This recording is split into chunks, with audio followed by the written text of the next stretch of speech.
Assalamualaikum warahmatullahi wabarakatuh. Bertemu lagi pada pembelajaran geografi. Pada pertemuan kali ini kita akan membahas tentang siklus hidrologi. Adapun tujuan pembelajaran kita pada pertemuan kali ini yaitu warga belajar mampu menjelaskan tentang siklus hidrologi. Pada tahapan kali ini kita akan mempelajari siklus hidrologi melalui animasi video. Perhatikan animasi video berikut. Apa sih siklus hidrologi itu? Siklus hidrologi berarti sirkulasi air yang berasal dari bumi menuju ke atmosfer dan kembali lagi ke bumi, dan berlangsung secara terus-menerus. Karena bentuknya memutar dan berlangsung secara terus-menerus mengakibatkan mengapa air di permukaan bumi ini seperti tidak pernah habis. Nah, untuk diketahui di sini ada 9 tahapan dalam siklus hidrologi. 9 tahapan ini saling berkaitan satu sama lain dan bentuknya memutar. 9 tahapan itu yang pertama evaporasi. Apa sih evaporasi itu?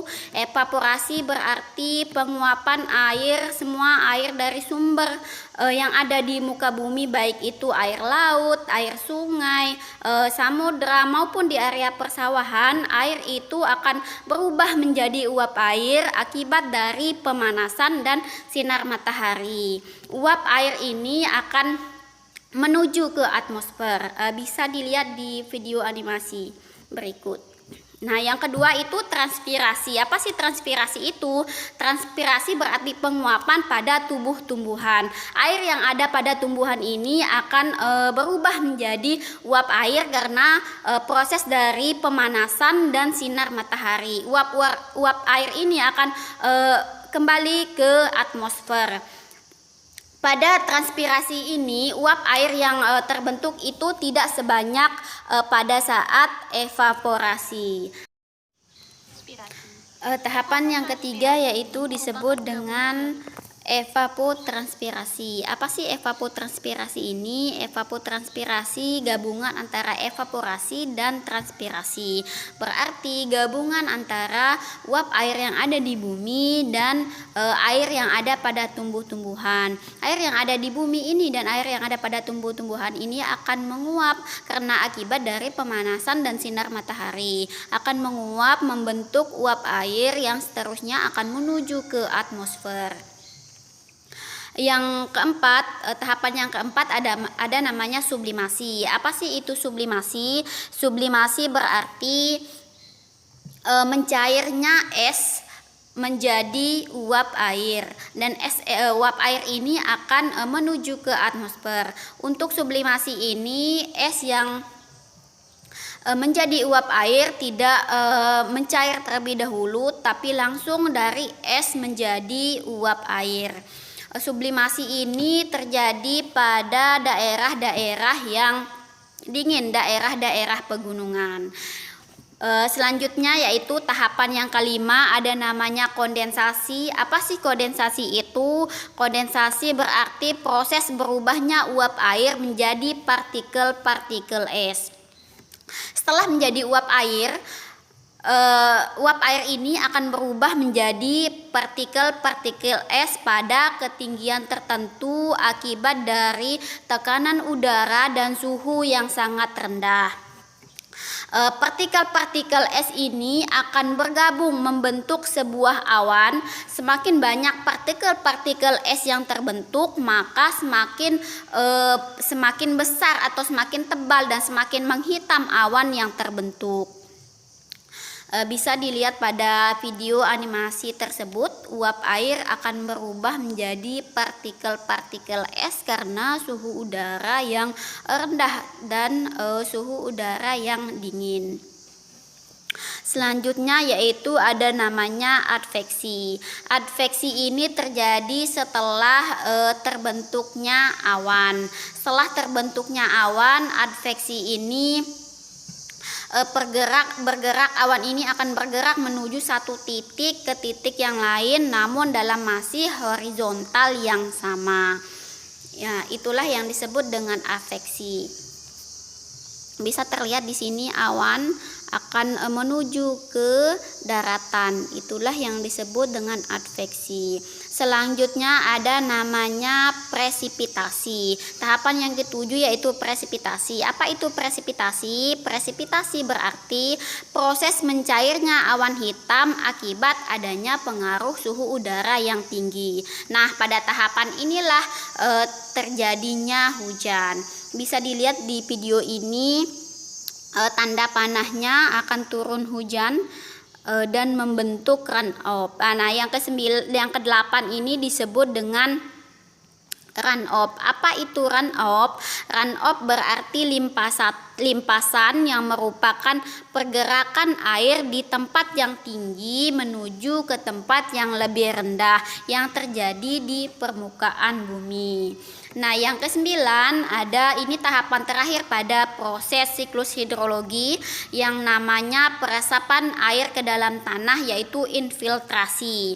Tidak semua air di permukaan ini melalui saluran-saluran atau melalui run-off, tetapi ada sebagian melalui meresap ke pori-pori tanah. Nah, inilah yang disebut dengan infiltrasi.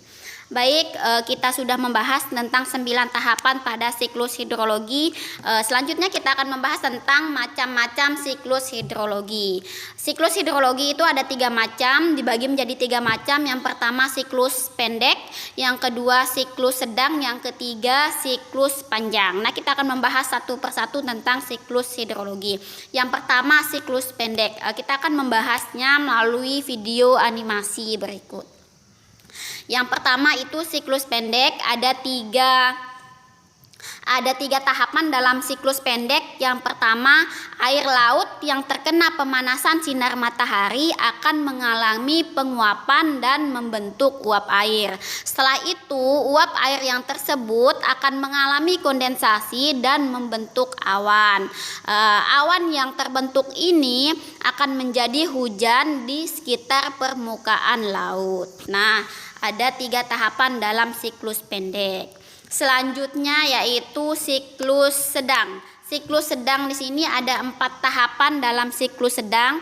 Siklus sedang ini biasa terjadi di Indonesia. Jadi di Indonesia itu terjadinya siklus sedang. Ada 4 tahapan dalam siklus sedang. Tahapan yang pertama yaitu air laut yang terkena pemanasan sinar matahari dan mengalami penguapan. Penguapan ini akan membentuk uap air. Nah, uap air yang sudah berbentuk mengalami proses adveksi karena adanya angin dan tekanan udara sehingga bergerak menuju ke daratan. Nah, di atmosfer daratan air tersebut akan membentuk awan dan kemudian akan berubah menjadi hujan. Nah, tahapan yang terakhir itu tahapan keempatnya yaitu air hujan yang jatuh di permukaan bumi atau daratan akan mengalami run-off dan menuju kembali ke laut. Nah, itu 4 tahapan dari siklus sedang. Siklus yang terakhir yaitu siklus panjang. Siklus panjang ini bisa terlihat dari animasi berikut ya. Air laut. Di sini ada air laut dan penguapan dari tumbuh-tumbuhan ini akan membentuk uap air, akan membentuk sebuah awan. Awan ini akan berpindah dari laut menuju daratan, yaitu di pegunungan. Siklus panjang ini biasa terjadi di daerah dingin. Di pegunungan ini tidak akan menghasilkan air, tapi akan menghasilkan salju.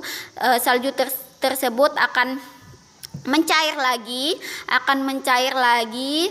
mengalir atau run off, mengalir dari saluran air, dan ada sebagian yang merembes ke dalam tanah. Sebagian yang merembes ini akan menuju ke laut. Nah, itu tahapan-tahapan dalam siklus panjang. Materi kita pada